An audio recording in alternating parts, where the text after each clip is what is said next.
Gibran, ya gimana? Artinya kedewasaan itu penting gitu.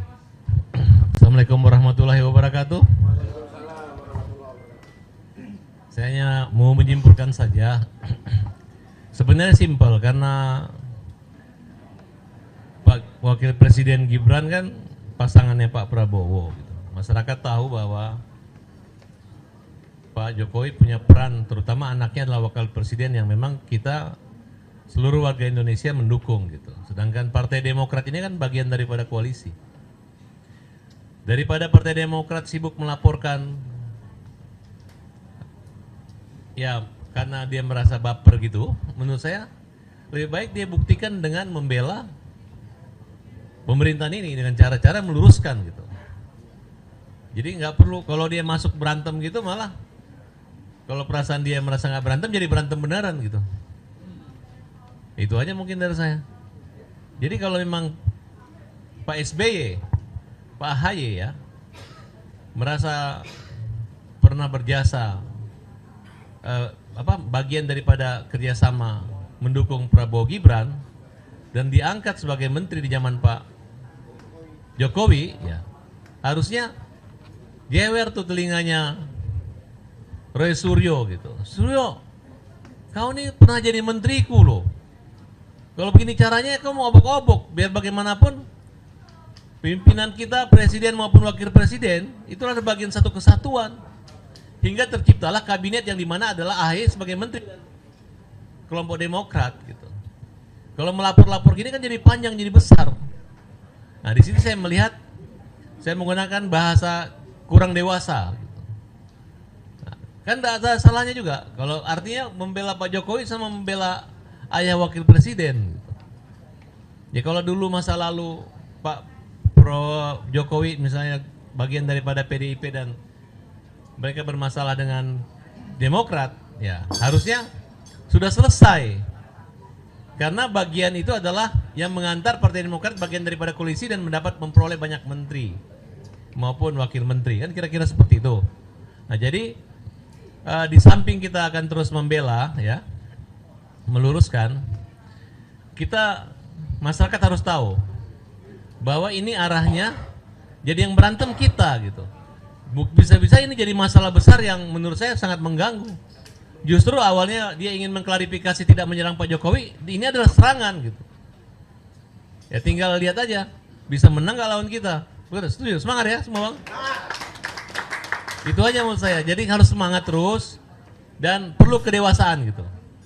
Jadi kalau memang Pak AHY nanti mau ikut bersaing dengan Bang Gibran, ya gimana?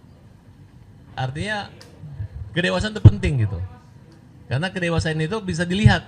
Jadi ibu-ibu, saran saya, ibu nggak usah khawatir gitu. Tenang aja gitu. Apalagi bapak-bapak ibu ini kan orang-orang media. Apa yang disampaikan itu memang benar. Saya juga pernah ngomong seperti itu. Sampai hari ini pun saya ngomong. Kok hampir semua orang Partai Demokrat yang ngomong, tidak ada sedikit pun kepedulian, empati atau aduh kami merasa begini. Kalau tidak membela diam aja, ini malah menyerang orang-orang yang mendukung membela Pak Jokowi gitu. Makanya Farhad Abbas juga turun gunung ini bang. Oke, salam hajar, pembela kaum lemah, bela Pak Jokowi, semangat.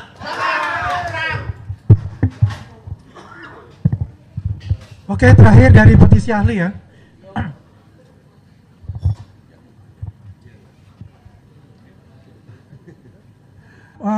Terakhir ya, untuk terakhir mewakili semua dari tim kuasa hukum. Ini ada koordinatornya itu Sekjen Periadi Bersatu Bang Ade Darmawan ya. Nanti kita masuk ke session yang lebih tanya jawab aja. Jadi lebih clear untuk itu ya. Silakan Bang Ade. Baik, terima kasih. Assalamualaikum warahmatullahi taala wabarakatuh. Salam sejahtera bagi kita semua.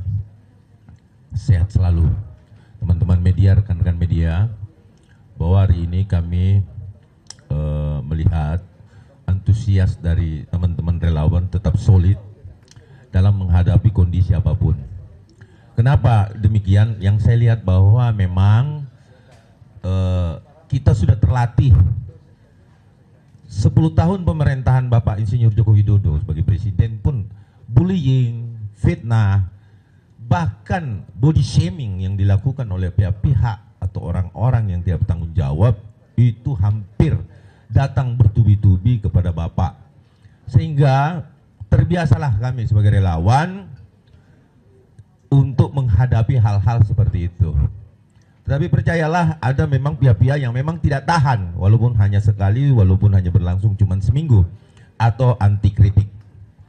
Namun kita indahkan itu, saat ini lebih konsentrasi bahwa apa yang dilakukan teman-teman di Badan Hukum Partai Demokrat, melakukan somasi terbuka, tanpa harus mendatangkan surat tersebut sampai ke tangan yang bersangkutan. Yang baru akan disomasi pun saat ini sudah dilaporkan. Bahwa kami tetap menyayangkan hal itu, namun tetap berkomunikasi baik kepada teman-teman tim hukum, dan harapan kita bahwa ini tidak perlu dilanjutkan. Kenapa demikian? Karena hal yang menjadi sia-sia dan juga membuang waktu untuk itu. Karena apapun itu, YouTuber, podcaster adalah bagian dari rakyat Indonesia yang memiliki profesi mengemas satu berita yang kemudian menjadi sumber bagi mereka untuk berkarya. Yang terpenting adalah bahwa